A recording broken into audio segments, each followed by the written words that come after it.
This is the Lone Crater YouTube. We hope this video helps. You start by powering down and unplugging the monitor. This prevents shocks and protects components.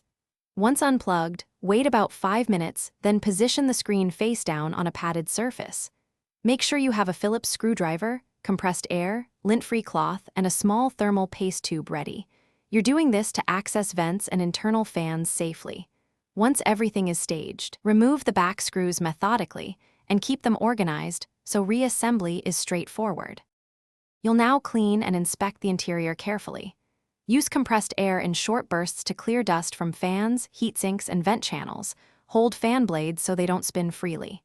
Next, visually inspect for swollen capacitors, corroded solder joints, or loose connectors and receipt cables as needed. If thermal pads or paste are degraded, replace them. This improves heat transfer.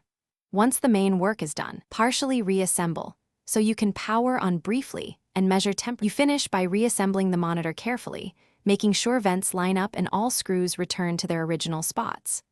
Once closed, plug in and power on, then run a normal workload while watching temperatures for about 15 to 30 minutes.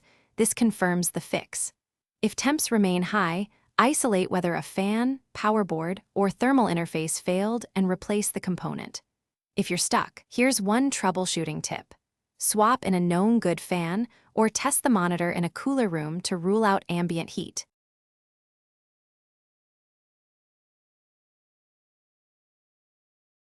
Thanks for watching. Consider subscribing if we helped you.